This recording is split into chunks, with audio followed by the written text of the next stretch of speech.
మహర్షి పితామహ పత్రిసారి యొక్క దివ్య చైతన్యంతో కనెక్ట్ అవుతూ జగద్గురువైన శ్రీకృష్ణ పరమాత్మ యొక్క శక్తి స్థితి జ్ఞానాలను తీసుకుంటూ యోగిరాజ శ్రీ శ్యామాచరణ లాహిరి మహాశైల యొక్క జీవిత చరిత్రను తెలుసుకుంటున్నాం మాస్టర్స్. సన్యాసి వేషభాషల్లో ఆధ్యాత్మికత తాలూకు బాహ్య ప్రకాశమే ఉంటుంది, కానీ ఆత్మ ప్రకాశాన్ని అంటే తనను తాను వెల్లడించుకోవడానికి ఇష్టపడని ప్రశాంతుడైన గృహస్థ సాధకుడి ఆడంబర రహిత సాధనలో బాహ్య ప్రకాశం ఉండదు అని చెప్పారన్నమాట ఆయన. అయినప్పటికీ వారి శిష్యుల్లో సంసార త్యాగులైన శిష్యులు కూడా అనేక మంది ఉంటూ ఉండేవారు. హిందూ ధర్మంలోని అత్యంత గుహ్యమైన ఈ యోగ క్రియా దీక్ష వారు అన్ని జాతుల వారికి ఇస్తూ ఉండేవారంట. ఇందువల్లనే వారికి విరుద్ధమైన ఆలోచనలు కూడా వస్తుండేవి. వారు చిరునవ్వు నవ్వుతూ ఇలా అంటుండేవారు, నేను బ్రాహ్మణుడిని చండాలుడిని చూస్తాను, చండాలుడిలో బ్రాహ్మణుడిని చూస్తాను. నేను బ్రాహ్మణుడిలో చండాలుడిని చూస్తాను, చండాలుడిలో బ్రాహ్మణుడిని చూస్తాను అని అనుకుంటూ ఉండేవారంట ఆయన. అదృష్టవశాత్తు నాకు మంచి మార్గం ఒకటి దొరికింది. నేను మనిషిలో మనిషిని చూసినప్పుడు, అతను ఏదైనా అడిగినప్పుడు అతనికి కొంచెం తెలియచెప్పడం నా కర్తవ్యం అని తెలిసిందంట. కాశీలో ప్రసిద్ధులైన దండిస్వామి విశుద్ధానంద సరస్వతి గారు గృహస్థాశ్రమంలో మహారాష్ట్ర బ్రాహ్మణులు అన్నమాట వాళ్ళు. ఆయన కూడా యోగిరాజుల కృపకు పాత్రులయ్యారు. కాశీలో ఉన్న అహల్యాబాయి ఘట్టానికి చేరుకున్న విశుద్ధానంద మఠంలో ఉంటుండేవారు ఆయన. యోగిరాజుల మహాప్రయాణానంతరం కూడా ఆయన చాలా కాలం జీవించున్నారంట. చనిపోవటానికి ముందు ఆయనకు కష్టం చాలా కలుగుతూ ఉండేది. ఆయన పడుతున్న ఈ అవస్థ చూసి యోగిరాజులకు కుమారులు టిన్కోడి లాహిరి తరచుగా ఆయన్ని చూడ్డానికి వెళ్తూ ఉండేవారంట. ఆ రోజుల్లో ఆయన సేవలో కొంత ఉపేక్ష కూడా జరుగుతూ ఉండేది. ఇందువల్ల ఆయన ఒకనాడు తమ ప్రస్తుత జీవనాన్ని నిందించుకుంటూ టిన్కోడి లాహిరితో ఇలా అన్నారు, గృహస్థాశ్రమమే మంచిదని ఇప్పుడు నాకు తెలుస్తోంది. ఈ ప్రకారంగా విశుద్ధానంద సరస్వతి గారు గృహస్థాశ్రమానికి విశిష్టమైన గౌరవాన్ని ఇచ్చారన్నమాట. సర్ గురుదాస్ వంజోపాధ్యాయ, కాశీకృష్ణ ఠాకూరు యోగిరాజుల దర్శనం కోసం చుచుడా న్యాయస్థానంలోని ప్రసిద్ధి పొందిన ఒక వకీలుతోనూ యోగిరాజ శిష్యులైన సురేంద్రనాథ్ గంగోలీతోనూ కలిసి కాశీ వచ్చారనమాట. కాశీ వచ్చి రంగపూర్ కాకినా స్టేట్ అతిథిశాలలో బస చేశారు వాళ్ళు. ఆ సమయంలోని ఈ మహానుభావులిద్దరు యోగిరాజుల దగ్గర క్రియాయోగ దీక్ష పొందినట్టు సురేంద్రనాథ్ గంగోలీ గారు తర్వాత చెప్పగా తెలిసిందంట. ఉదయపూర్ రాజు సోదరుడు అక్కడి శ్వేతకుష్టి అంటే బొల్లి రోగి ఒకరు వారి దగ్గరకి దీక్ష పొందారంట. ఆ శ్వేతకుష్ఠ రోగికి ఆ రోగం తగ్గిపోయినట్టు, యోగ సాధనలో అతడు ఉన్నత స్థితిని పొందినట్టు ఉత్తరోత్తర తెలిసిందనమాట. ఇలాగా హుగ్లీ జిల్లాలోని శ్రీరాంపురంలో శ్యామాచరణ లాహిరి అన్న పేరు గల మరో ప్రసిద్ధ వ్యక్తి ఉంటుండేవాడు. ఆయన యోగిరాజుల దగ్గర క్రీస్తు శకము 1888 అక్టోబర్ 15వ తేదీన దీక్ష పొందారనమాట. యోగిరాజుల జీవించి ఉండగానే ఆ శ్యామాచరణలు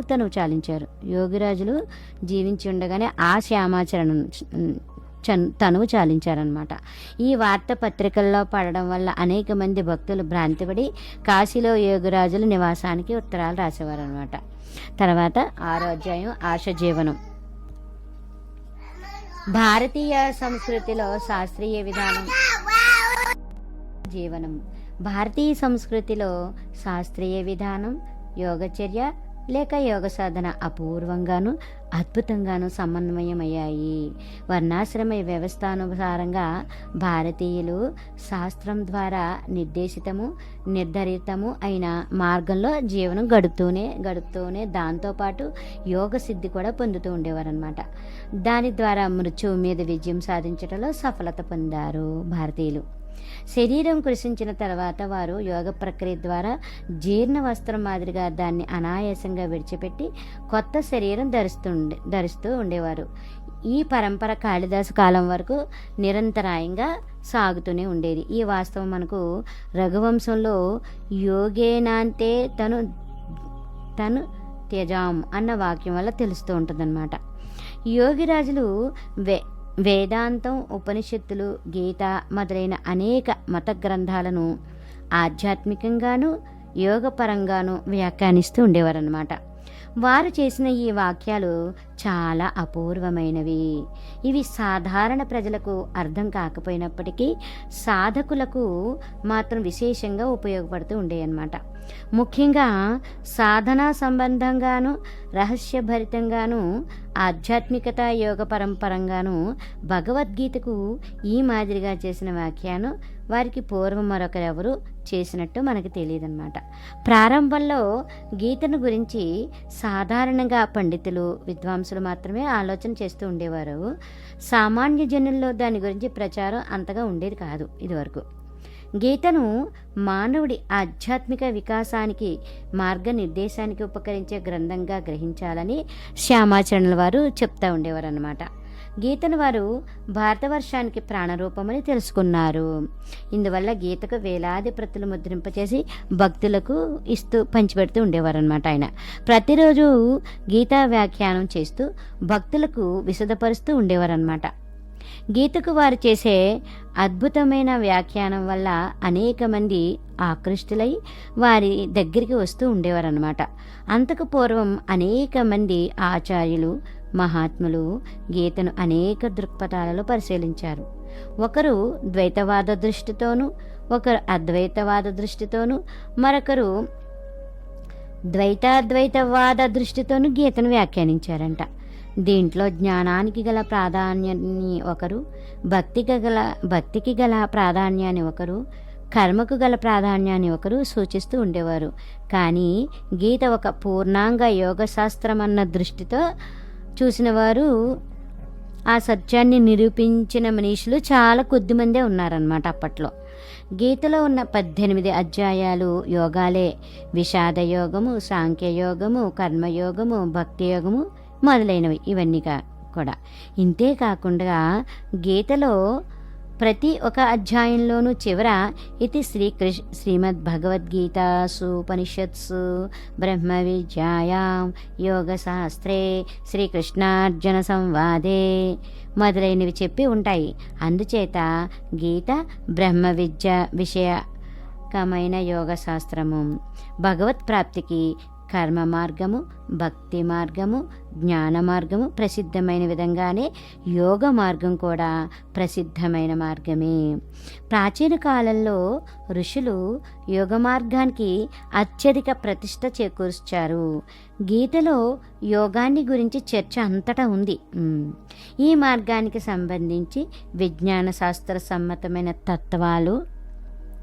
తర్జాలతో పాటు ఆలోచన చేయటం కూడా జరిగింది. ఇది కేవలం ఆలోచనాత్మక శాస్త్రం మాత్రమే కాదు. ఇందులో ఆధ్యాత్మిక మార్గ సాధనకు సంబంధించిన కర్మలను, వాటి విధానాలను గురించి కూడా సూచించడం జరిగిందంట. భగవాన్ శ్రీకృష్ణుడు అర్జునుడిని యోగివి కమ్మని ఉపదేశించాడు. ఎందుకంటే యోగి తప్ప మరొకరెవరు గీతను సంపూర్ణంగా అర్థం చేసుకోవడానికి సమర్థులు కారు. గీత అనేది సాధన, అనుభవాల గ్రంథం. ఇందువల్ల కర్మ, భక్తి, జ్ఞానం వంటి ఏ మార్గాన్ని సాధన చేసినా అదంతా యోగమే అవుతుంది. యోగం లేకుండా సాధన సంభవం కాదు. యోగం అంటే కలయిక, అంటే యుక్తుడు కావడం అన్నమాట. అంటే జీవాత్మ పరమాత్మల కలయికే యోగానికి మూల ఉద్దేశం.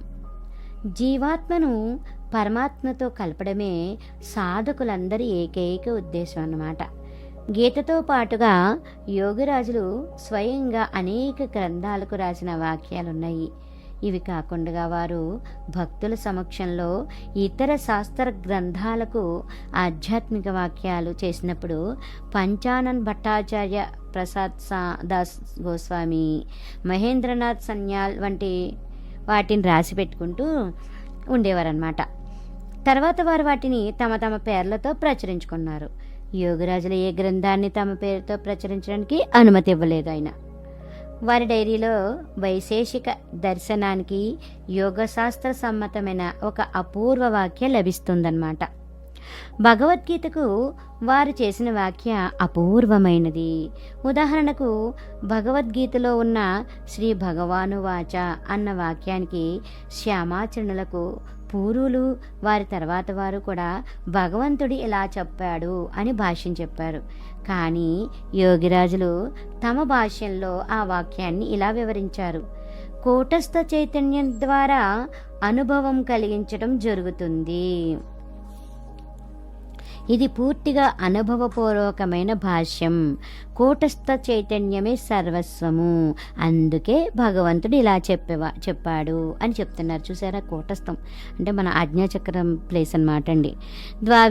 ద్వావిమౌ పురుషో లోకే క్షర ఏవ చ క్షర సర్వాణి భూతాని కూటస్థోక్షర ఉచ్యతే. అంటే క్షరుడు అక్షరుడు అన్న పేర్లతో ఈ లోకంలో ఇద్దరు పురుషులు ప్రసిద్ధులు. వారిలో సమస్త భూతాలను లేదా పదార్థాన్ని క్షరుడు నశ్వరుడు అని, కూటస్థ చైతన్యాన్ని అక్షరుడు అని లేదా అవినశ్వర పురుషుడు అని చెప్పడం జరిగిందనమాట. ఈ కూటస్థ చైతన్యం అంటే ఏమిటో పూర్వులెవరూ వ్యాఖ్యానించలేదు. ఇది చాలా ఇంపార్టెంట్ మాస్టర్స్. పైగా ఇది సులువుగా వ్యాఖ్యానించగలిగింది కూడా కాదు. దీన్ని సాధన ద్వారా ప్రాప్తింప చేసుకోవాలి, అనుభవం ద్వారా తెలుసుకోవాలి. కేవలం యోగులే దీన్ని తెలుసుకుంటారు. కూటస్థ శబ్దానికి దాగలి అంటే కమ్మరివాడు ఇనుము సాగగొట్టడానికి వేసుకునే దిమ్మనమాట.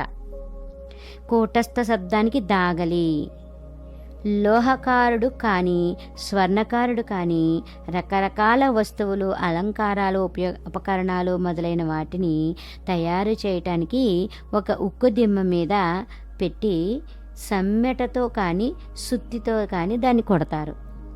దిమ్మ మీద పెట్టి కొట్టిన వాటి ఆకారాలు మారతాయి, కానీ దిమ్మ మాత్రం మారదు. అది నిర్వికారంగా ఉంటుంది. అలాగే సమస్త జగత్తు వర్తమానత కూటస్థుడి అంటే కూటస్థ చైతన్యం మీద ఆధారపడి ఉంటుంది. సమస్తము మార్పు చెందే గుణమున్నవే, కానీ కూటస్థుడు మార్పు చెందే ప్రశ్నే లేదు. ఆయన అవినాశి. అంటే మనం త్రినేత్రం లేదా మూడో కన్ను లేదా తురియ దృష్టి లేదా జ్ఞానచక్షువు అని చెప్పేదే కూటస్థుడి పరిభాషక నామం. యోగి ఈ కూటస్థంలో స్థితుడైనప్పుడు అతనికి బ్రహ్మాండంలోని సమస్త పదార్థాల జ్ఞానము ప్రాప్తమైపోతుంది మాస్టర్స్. ఇది అనుభవం ద్వారా కలుగుతుంది. కూటస్థమే అన్నిటికీ మూల కేంద్రం. ఇక్కడే ఆధ్యాత్మిక జగత్తు వెల్లడవుతూ ఉంటుందన్నమాట. కూటస్థంలో స్థితుడైన తర్వాత యోగికి అన్ని ప్రశ్నలకు సమాధానాలు లభిస్తాయి. యోగి సమక్షంలో ప్రశ్నలన్నీ వాటంతటవి ఉత్పన్నమవుతాయి. వెంబడే వాటి మీమాంస లేదా సమాధానం వెల్లడవుతూ ఉంటుందన్నమాట. దుర్బిణితో చూసినప్పుడు చాలా దూరంలో ఉన్న వస్తువులు కనిపించినట్లే కూటస్థ స్థితి ప్రాప్తించినప్పుడు యోగికి బ్రహ్మాండం అంతా కనిపిస్తుంది. అర్జునుడు తైజస తత్వం, దాని ద్వారా యోగిలో జిజ్ఞాస పుట్టుకొస్తుంది. అప్పుడు కూటస్థం అంటే కృష్ణుడు ద్వారా నిరంతర దీప్తి అవ్యక్తమవుతూ ఉంటుంది మాస్టర్స్. సమస్త యోగులకు ఇది అనుభవంలోకి వస్తుంది. ఇందువల్లే గీత అనుభవ గ్రంథమైంది. ఇందువల్లే శ్యామాచరణలు తమ భాష్యంలో కూటస్థ చైతన్యం ద్వారా అనుభవం అవుతుంది అని చెప్పారన్నమాట. యోగికి ప్రాణాయామ స్థితిలో యోని ముద్ర ద్వారా ఆజ్ఞాచక్రం తాలూకు బంగారు వన్నె వలయం లేదా మండలం మధ్యలో ఉండే కృష్ణత అంటే నలుపు బిందు స్వరూపమైన ఒక చక్షువు కనపడుతూ ఉంటుందన్నమాట. ఆ తర్వాత అది కోట్లాది సూర్యుల కాంతిని ధరించి యోగిని ఆత్మహరణి చేస్తుంది. ఇదే సుదర్శన చక్రం మాస్టర్స్. దీని దర్శనం వల్ల యోగి పాపాలన్నీ నశించిపోతాయి. అది వాటిని హరించేస్తుంది. ఇందువల్లే దాన్ని హరి అంటారు. ఇదే పాపహరణకర్త. సుదర్శన పదానికి అర్థం చూడ్డానికి అందంగా ఉండేది అని. మధ్యలో కృష్ణవర్ణ రూపంలో కృష్ణుడుంటాడు. దాని మధ్యలో నిశ్చలంగా స్థిరంగా విశిష్టమైన తారకా బిందు ధ్రువం ఉంటుందన్నమాట. అదే తారకనాథుడు. ఈ స్థితి లభించినప్పుడు యోగికి ధ్రువ జ్ఞానం కలుగుతుంది. గగనం లేదా ఆకాశం మాదిరిగా ఉండడం వల్ల దానిని గగన గుహ అంటారు. యోగి కనుక ఈ స్థితి పొందినట్లయితే అతనికి సమస్త ధర్మ తత్వాల జ్ఞానము కలుగుతుంది. దీన్ని దృష్టిలో ఉంచుకునే యుధిష్ఠిరుడు ఇలా అన్నాడు: ధర్మస్య తత్వం నిహితం గుహాయాం. ఆ మహాభారతం అరణ్యపర్వం యక్ష సంవాదం జరిగినప్పుడు అన్నమాట. ఈ కూటస్థ చైతన్యాన్నే అక్షర పురుషుడని, అవినాశి పురుషుడని అనడం ప్రసిద్ధి. ఈ కూటస్థ రూప సుదర్శన చక్ర దర్శనం వల్ల యోగికి విపరీత మనోభావాలు, అంటే ప్రవృత్తి పక్షంలోని సమర్థక అసురుల హసనాలు జరుగుతాయన్నమాట. అప్పుడు యోగి నివృత్తి మార్గంలో నడవడానికి సమర్థుడవుతాడు.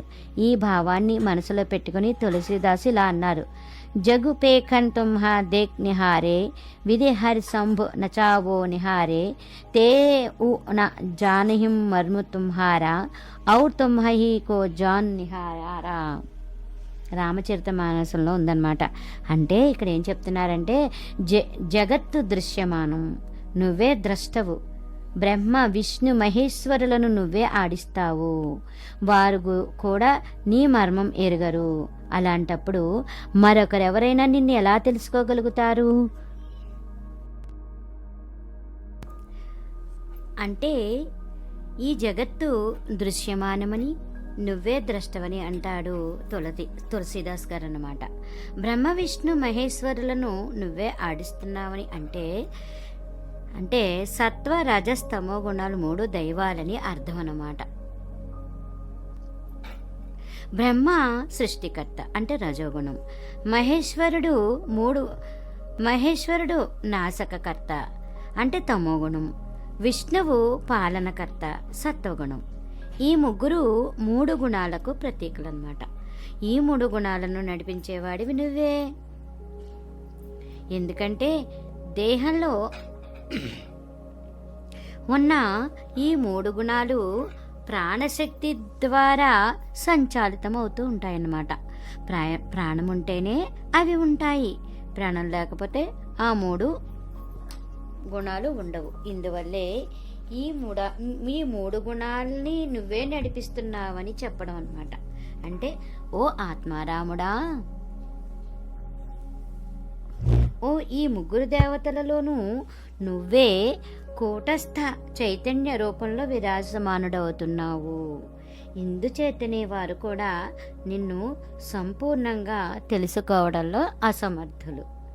ఈ 3 గుణాలే నిన్ను తెలుసుకోలేకపోయినప్పుడు తక్కిన ఇంద్రియాలన్నీ నిన్ను ఎలా తెలుసుకుంటాయి? మరి నువ్వే ఆత్మారాముడి రూపంలో, అంటే కూటస్థ చైతన్య రూపంలో అన్ని దేహాలలోనూ విరాజిల్లుతున్నావు. ఇందువల్లనే యోగిరాజులు నిజరూప బింది సంభోసే హాయ్ అన్నారు. అంటే నిజరూప బిందువు అందరిలోనూ ఉంది. ఈ కూటస్థ చైతన్యాన్ని దృష్టిలో ఉంచుకుని సంత్ కబీర్ ఇలా అంటారనమాట. ఏంటంటే, మర్తే మర్తే జగ్మరా మర్నా నా జానే కోయ్ ఐసా మన్నా కో ఈ నా మరా జో ఫిర్ నా మర్నా హై మర్నా హై దు ఈ భాంతి కా జో మన్నా జానే కోయ్ రామ్ దు ఆరే జో మరే ఫిర్ నా మర్నా హోయ్ అని. అంటే ప్రపంచంలో ప్రజలు చనిపోతూనే ఉంటారు, కానీ ఏ విధంగా చనిపోవాలో నిజానికి ఎవరికీ తెలియదు. మళ్ళీ మరణం సంభవించిన విధంగా ఎవరూ మరణించలేదు. మరణించడం ఎలాగో ఎవరైనా తెలుసుకోదలిస్తే అసలు మరణం 2 విధాలుగా ఉంటుంది. ఒకటి సాధారణ మరణం, రెండోది అసాధారణ మరణం.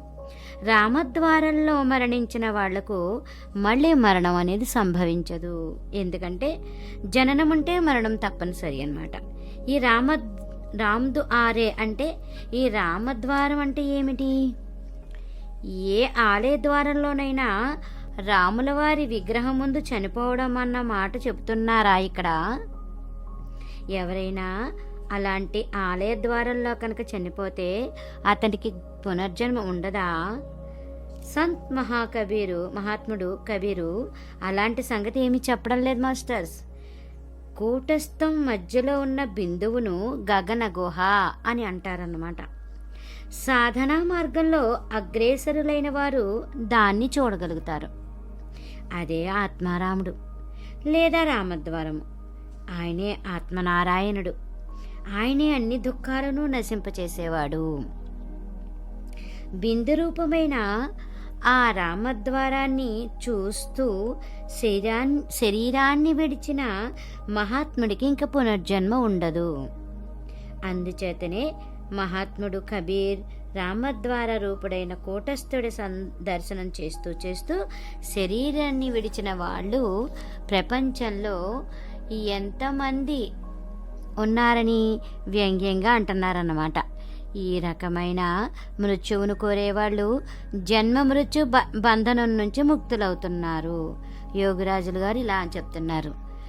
జానా జానా సబ్కో ఈ కంతే జానా కో నహీ జానా హై, जाना उहुं का जहाँ से फिर लौट नहीं आना है, जिसकी लागी लगन इससे वो ही का वाकिफ है उस घर से. అంటే ఈ దృక్పథమే కనపరుస్తూ శ్రీకృష్ణ భగవానుడు కూడా ఇలా చెప్పారన్నమాట. ప్రయాణకాలే మనసాచలేన భక్త్యాయుక్తో యోగబలేన చైవ భ్రువోర్మధ్యే ప్రాణమావేశ్య సమ్యక్ సతం పరం పురుషముపైతి దివ్యం సర్వద్వారాణి సంయమ్య మనోహృది నిరుధ్యచ్చ మూర్ధ్వాత్యాయాత్మనః ప్రాణమాస్థితో యోగధారణం యోమిత్యేకాక్షరం బ్రహ్మ వ్యాహరన్మాహ మనుస్మరన్ యః ప్రయాతి త్యజందేహం నయాతి పరమాం గతి. గీతలో అన్నమాట, భగవద్గీతలో చెప్పారు. అంటే ఏంటంటే ప్రయాణ కాలంలో స్థిరచిత్తుడైన స్థిరచిత్తుడై యోగ బలం ద్వారా కనుబొమల రెండుకి మధ్య ప్రాణాన్ని నిలుపుతూ ఈశ్వర స్మరణ చేసేవాడికి దివ్య పరమాత్మ స్వరూప పురుష ప్రాప్తి కలుగుతుంది.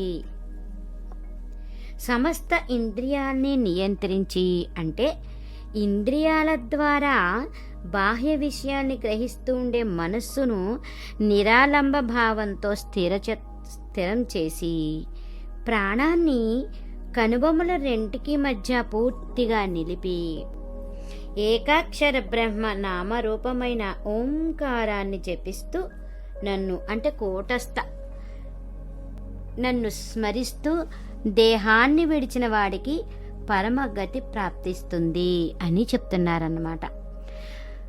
మరణే వక్త్ జై జైసా భావే సో ఈ వైసా హోయ్ आप सत चित्तानन है अपरूप है देह त्याग के समय जो जैसी चिंता करता है परवर्ती या अगले जीवन में वह वही होता है वस्तुतः तुम सत चित्तानंद एवं निज रूप हो.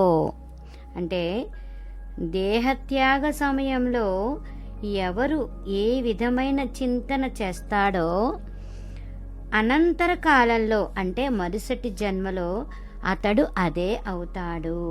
వస్తుతః నువ్వు సచ్చిత్ ఆనంద స్వరూపిడివి, నిజరూపిడివి అని చెప్తున్నారు ఇక్కడ. జ్యోతిష్మంతం కేతుమంతం త్రిచక్రం సుఖం రథం సుషదం భూరివారం అన్నీ ఋగ్వేదం చెప్తుంది మాస్టర్స్.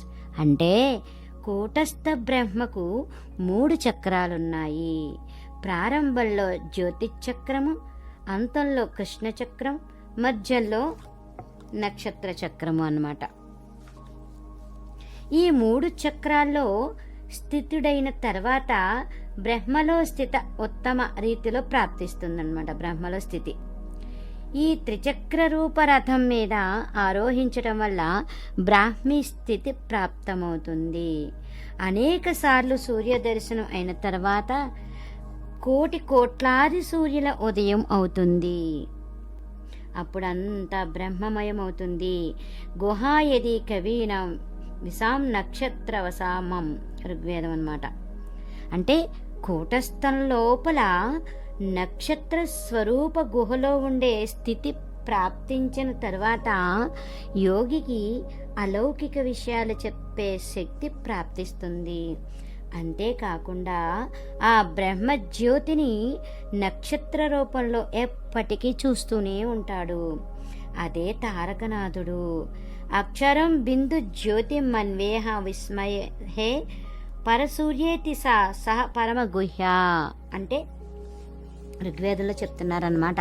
అంటే కూటస్థ అక్షరుడు దేనిలో నక్షత్ర స్వరూప బిందు జ్యోతిగా ఉంటాడో అదే పరబ్రహ్మ సారబ్రహ్మం. దానికే ఎప్పుడు హవన ఆవాహనలు చేస్తూ ఉండాలన్నమాట. దాని తరువాత బృహత్ సూర్యుడిలో పురుషోత్తమ నారాయణుడు ఉంటాడు. అతడు సరస్వతి సర్వపతి సర్వకర్త అతడే అన్నమాట. ఆయనలో లీనం కావడమే పరమగుహ్యం.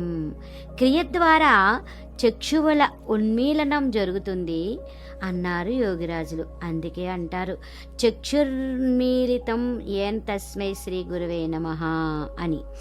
జీవులన్నింటి శరీరంలోనూ ఒక చిత్ అణువు అంటే సూక్ష్మతమైన చేతనాయుక్తాయువు ఉంటుందన్నమాట. ఆ చేతనాణువుతో ఉద్భాసితమయ్యే జ్యోతిర్మండలమే కూటస్థం. యోగిరాజులు ప్రతిరోజు తమకు కలిగిన అనుభవాలను అంటే చర్యలను గురించిన డైరీలో రాసిన చోట కూటస్థం గురించి ఇలా రాశారు మాస్టర్స్.